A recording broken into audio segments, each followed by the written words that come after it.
아브라함은 이스라엘의 전통적인 이야기 가운데서 이 아브라함은 이제 우상 숭배의 가정에서 태어났습니다.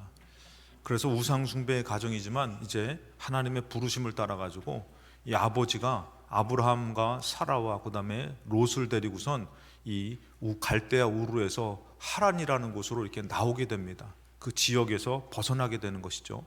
그랬을 때 이제 데라가 이제 하란이라는 곳에서 이 가나안 땅 위쪽에 있는 곳인데 그곳에서 데라 아버지가 죽습니다. 아브라함의 아버지 데라가 죽습니다. 그때에 이 하나님께서 아브라함을 부르십니다. 아브라함이 하나님의 말씀이 없었다면은 그는 별로 중요한 사람이 아니었을 것이에요. 근데 하나님의 말씀이 주어지고 말씀을 따라가니까 그 아브라함의 삶이 완전히 틀려지더라는 것이에요. 사람의 삶을 산 것이 아니라 정말 하나님께서 허락한 삶을 살더라는 것입니다.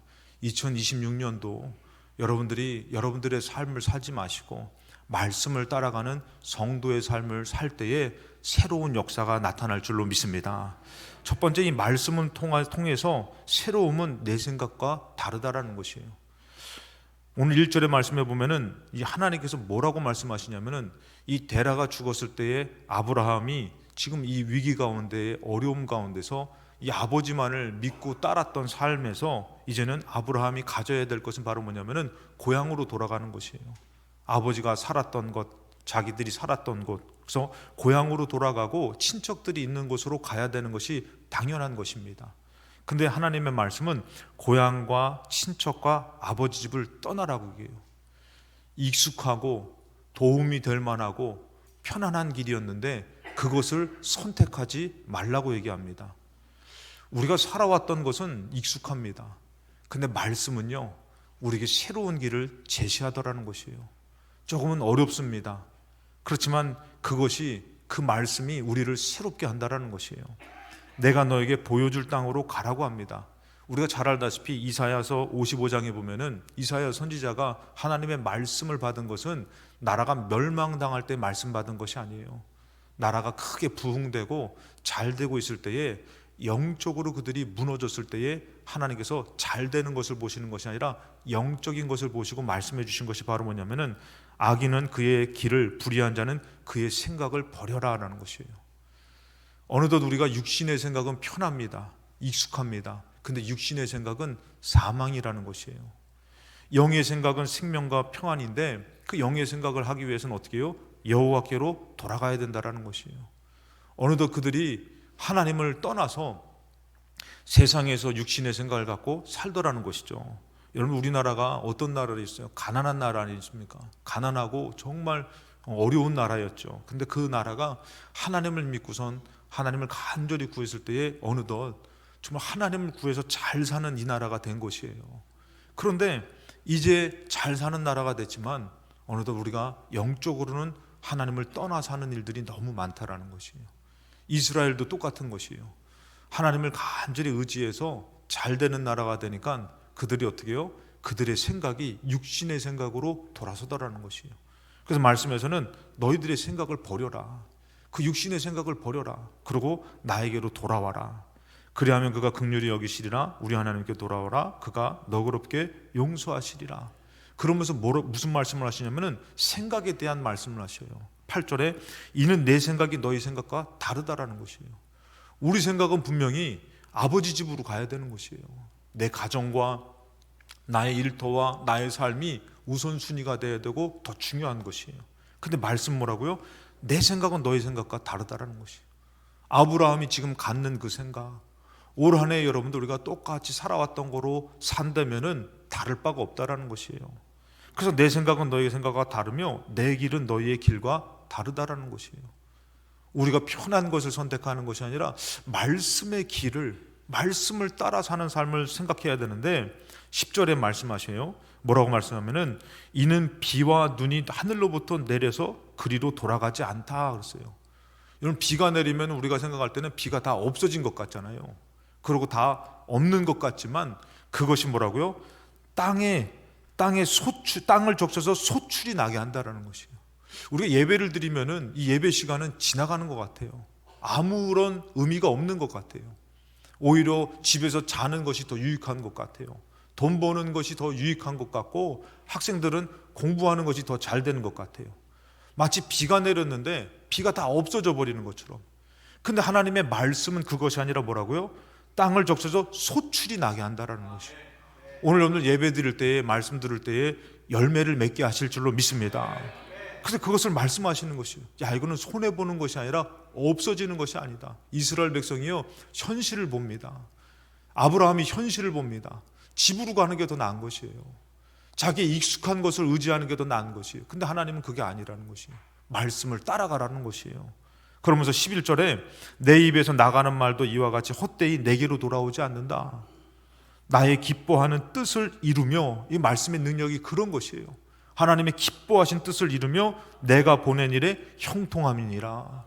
오늘 말씀이 여러분들에게 심기어질 때에, 흐를 때에 여러분들에게도 형통이 임하시기를 주님의 이름으로 축복합니다. 그래서 12절에 너희는 기쁨으로 나아가며 평안히 인도함을 받을 것이다. 아브라함이 믿음으로 나아갈 때 하나님의 평안함과 인도함이 그들을 인도해서 아브라함을 환난 가운데 건져주시더라는 것이에요. 아브라함을 믿음으로 세워주시더라는 것입니다. 그러면서 13절에 보니까 잣나무는 가시나무를 대신한다는 것이에요. 우리가 생각했던 육신의 생각은 결국은 우리에게 돌아오는 아픔이라는 것이에요. 문제라는 것이죠. 이 화석류는 어떤 것이냐면 향이 나며 차로도 쓰이는 것인데 아주 향긋한 향이 난다라는 것이에요. 향기로운 그런 나무와 같이, 찔레라는 것을 여러분들 아시지만 아주 날카롭고 아픈 거잖아요.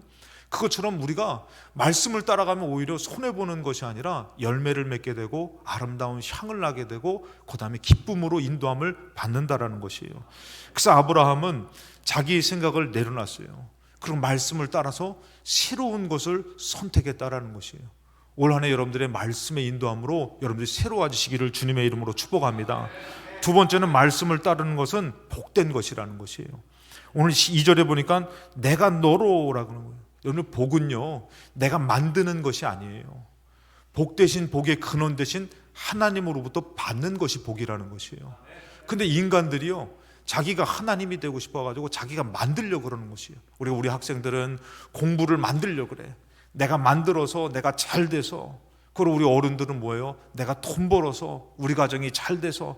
근데 복은요, 내가 말씀을 따를 때에 하나님이 내가 너로 큰 민족을 이루어 너에게 복을 준다라고 말씀하시는 것이에요.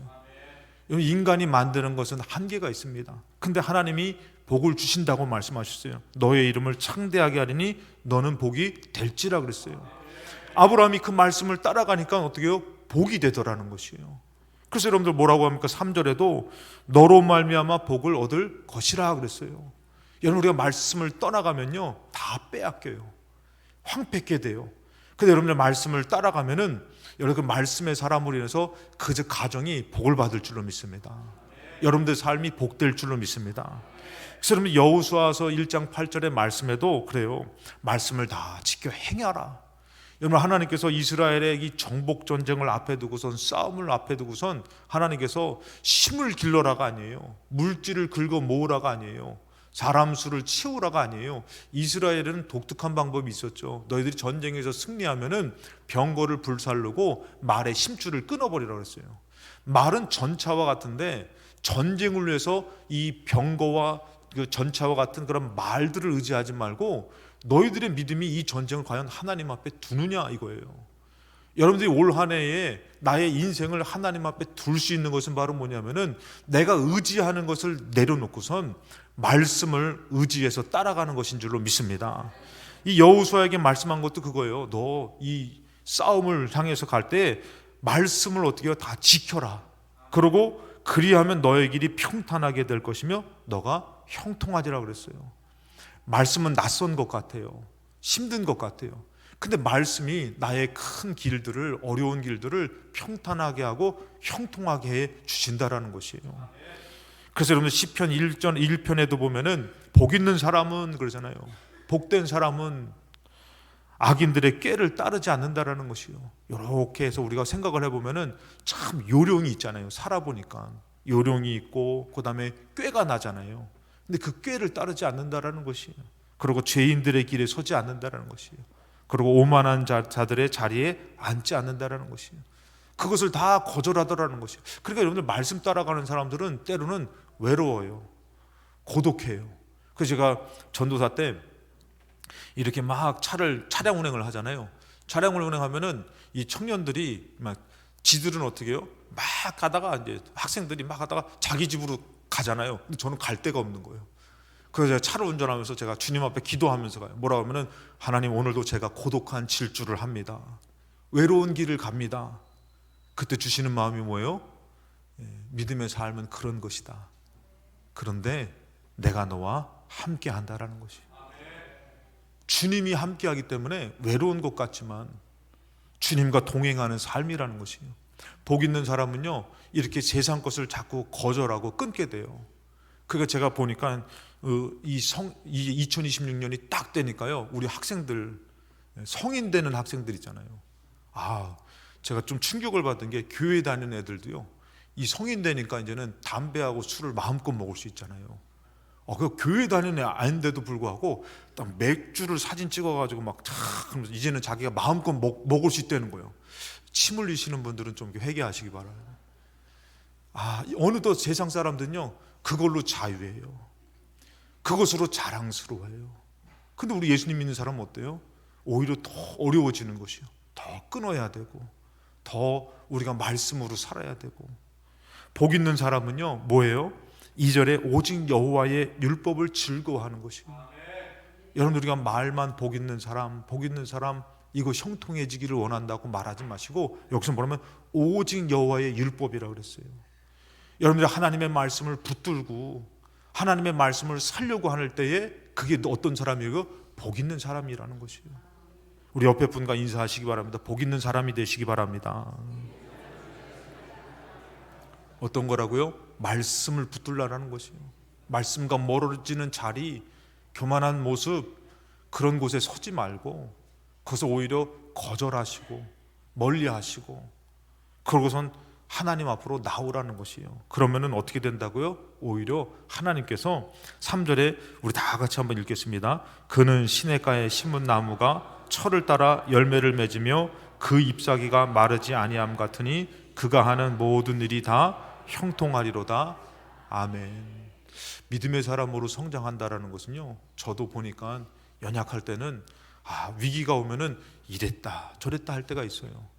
근데 점점 믿음이 성장하면은 아니다, 내가 주의 말씀을 선택하고 살겠다, 이 자체가 뭐냐면은 복 있는 사람이라는 것이요. 그래서 올 한 해는 마지막 세 번째, 말씀을 따라가시기 바랍니다. 오늘 우리가 이 말씀으로 새로워질 수 있어요.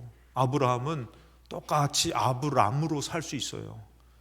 고향으로 가고 아버지 집으로 가고 본토로 가면은 그는 아브람으로 하는 것이에요. 근데 말씀을 따라가면은 믿음의 사람으로, 하나님의 사람으로 그가 복된 삶을, 새로운 삶을 살 수가 있다라는 것이에요. 이스라엘 백성도 똑같습니다. 열왕기상 18장에 보면은 엘리야가 얘기해요. 너희가 어느 때까지 둘 사이에서 머뭇머뭇하느냐. 2025년도 여러분들이 많이 어려우셨을 거예요. 말씀 가운데 갈등을 가지면서, 이 바알은 풍요의 신이에요. 바알은 풍요의 신이어서 마치 거기로 가면은 우리 가정이 잘 될 것 같아요. 내 인생이 잘 풀어질 것 같아요. 그래서 이스라엘 백성은 이 풍요의 신은 즐길 수 있거든요. 같이 편하게 즐기고, 거기 가면요 쾌락이 있어요. 음란함이 있어요. 그래가지고 이거는 합법적으로 어떻게 보면 이런 성적으로 문란하게 해도 이것은 괜찮은 것이에요. 근데 우리는 영적으로 살다 보니까 어떻게 해요? 그것을 끊어야 되는 것이에요. 제가 예수님 믿는 사람 중에서 어떤 분에게 은혜를 받으면은 교회를 처음 나오셨던 분인데, 이분이 간증을 하는 것이에요. 뭐라면은 목사님한테 가서 그러셨다는 거예요. 목사님, 저 장사를 그만하겠습니다. 왜요? 했더니 제가요 술 팔다 보니까 이게 하나님이 기뻐하지 않는 것 같아요. 마음에서 이게 찔리더라는 거예요. 교회를 나오다 보니까 하나님이 무엇을 기뻐하고, 이 사람이 물질도 좋지만 그렇게 살았지만 어떻게 해요? 머뭇머뭇하는 것이 아니라 하나님을 선택해서 하나님을 기쁘시게 해드리려고 합니다. 이것을 선택하는데 걱정이 되더라는 것이에요. 이제 교회 나온 지 얼마 안 되신 분이 이 말을 하니까 목사님이 더 걱정이 돼서 기도하게 되더라는 것이에요. 여러분들, 우리가 잘 알다시피 이스라엘 백성이 이 풍요로움과 세상적인 것을 따르는 것에 있어서 그들이 고민했다라는 것이에요. 오늘날 사는 성도들도 마찬가지예요. 내가 분명히 이 풍요로움을 쫓으면은 내가 잘 될 것 같아. 내 미래가 열려질 것 같아. 그리고 우리 가정이 좀 더 이제 편안하게 살 수 있을 것 같아. 근데 말씀은 어때요? 우리에게 그것을 요구하지 않습니다. 내려놓기를 원하고 따르기를 원해요. 그래서 여러분들 이것을 내려놓을 때 어떤 역사가 있느냐? 하나님의 복된 역사가 있는데 말씀을 따라갈 때 여러분들 하나님께서 역사하실 줄로 믿습니다. 디모데후서 3장 15절에 그래서 또 어려서부터 성경을 알았나니 성경은 능히 너로 하여금, 이 하나님의 말씀은, 우리에게 주신 이 말씀은 능히 너로 하여금 그리스도 예수 안에 있는 믿음으로 말미암아. 내가 이 말씀을 믿습니다. 어떤 사람은 나랑 상관없는 말씀이야 이러는 사람이 있고, 어떤 사람은 내게 주시는 말씀입니다. 그래서 어떤 분들은 그런 얘기를 하셔요. 목사님 오늘 말씀 듣다 보니까 목사님 우리 얘기 들으셨어요? 못 들었는데 했더니 목사님 우리 집에 와서 해주시는 말씀 같아요. 신방 같아요. 그래서 제가 그 말씀을 들을 때마다 우리 하나님 참 대단하시다. 우리 하나님이 그에게 말씀을 어떻게 쓰든지 전하여 주시는 거구나. 사모하는 자에게는 주의 말씀이 들려지는데 그것을 믿음으로 말미암아 구원에 이르는 지혜가 있게 한다라는 것이에요. 여러분 세상 지혜는 뭐예요? 너 공부 잘해야지 너 인생 가운데 복되게 살아. 너 돈 많아야지 너 잘 돼. 근데 이것은 세상 지혜잖아요. 근데 너 말씀을 붙들어 봐. 너 말씀을 따라봐. 놀라운 역사가 나타날 것이야. 이때 아멘이 좀 세게 나와야지 우리가 정말 하나님의 놀라운 역사가 나타날 것 같아요. 구원에 이르는 지혜를 분명히 성경에서 주셨는데 그것을 너가 믿냐 이거예요. 2026년도도 어려움 만나요. 근데 주님이 구원에 이르는 놀라운 역사를 주셨는데 그것을 어디서 만나라는 것이에요? 말씀에서 만나라는 것이에요. 그래서 믿으면 어떻게 해요? 구원을 우리가 주님이 허락해 주신다는 것이에요. 이루어 주시는데 16절에 모든 성경은 하나님의 감동으로 됐다 그랬어요. 그러니까 여러분들이 만약에 어떤 분이 얘기해요. 나는 어떻게 오늘 이 말씀이 너무나 은혜가 돼. 여러분 이거 틀린 말이에요? 맞는 말이에요? 정말 하나님 만나는 거예요. 말씀으로 감동된 것으로 만나는 것이에요. 그런데 어떤 분은 나랑은 상관없다고, 저거는 누가 들어야 된다고 자꾸 말씀을 다른 데다 얘기하고 다른 것에 비유하고 거부하는 사람은 하나님의 감동으로 사로잡히는 사람이 아니라는 것이에요. 성경은, 모든 성경은 하나님의 감동으로 주셔서 교훈과 책망과 바르게 함과 의로 교육하기에 유익하다 그러는 것이에요. 여러분들 죽는 그날까지 말씀에 은혜 받으시기 바랍니다. 어느덧 오래 믿었다고 해서 말씀이, 은혜가 이것이 황폐케 되면 안 된다, 삭막해지면 안 된다는 것이죠. 늘 새롭고 늘 감동되고. 그래서 이 말씀은요 17절에 하나님의 사람으로 온전하게 한다라는 것이에요. 그래서 여러분들 날로 육은 약해져요, 연약해져요, 피곤해져요, 힘들어져요. 근데 날로 영은요 새로워지시기 바랍니다. 올 한해 말씀 따라가는 것에서만큼은 여러분들이 결단하시고 믿음 충만, 성령 충만할 때에 하나님이 어떻게 해요? 온전하게 해주신다는 거예요, 성도로서. 그래서 뭐라면은 또한 선한 일을 행할 능력을 갖추게 한다는 거예요. 말씀의 은혜 받으면요 자꾸 선한 일에 순종하게 돼요. 내가 순종하는 것은요 그는 내 욕심이에요. 근데 말씀의 은혜 받아가지고 순종하면요 하나님이 그것을 통해서, 선한 일을 통해서 크게 역사하신다라는 것이에요. 가정도 여러분들 내가 사랑하다 보면요 못해 먹겠어요. 때려쳐버려요. 내가 사랑한 것만큼 더 실망이 커요. 근데 말씀의 은혜로 사랑하다 보면 어떤 역사가 나타나는 것이요? 가정이 변화되고 삶이 변화되고 하나님의 사람으로 온전케 되는 역사가 가정에도 있을 줄로 믿습니다. 그래서 여러분들 마지막으로 요한복음 14장 6절입니다. 예수께서 이르시되, 말씀이신 예수님이 얘기해요. 내가 곧 길이요 진리요 생명이다 그랬어요. 올 한 해 사는 동안에는 여러분들 나의 생각을 따르지 마시기 바랍니다. 나의 방법을 선택하지 마시기 바랍니다. 말씀을 선택하시고 여러분들이 믿음으로 나아가려고 할 때마다 예수님이, 내가 이렇게 혼란스러워 머뭇머뭇하는데 예수님이 과연 나에게 어떤 것을 원하실까? 그리고 우리가 예수님을 따르려고 하면은, 말씀을 따르려고 하면은 놀라운 길이 열려질 줄로 믿습니다. 내가 원했던 길이 아니라 예수님께서 열어주시는 새 길이 열려진다라는 것이에요. 올 한 해도 여러분들 내가 살았던 그런 나의 옛 구습과 같은 길을 걷지 마시고 이곳을 벗어날 수 있는 새 길을 내어주셨으니 예수님 따라가며 그 길을 만나시고 진리를 깨달으시며 생명의 삶을 사는 올 한 해 말씀 따라가는 저와 여러분이 되시기를 주님의 이름으로 축원합니다.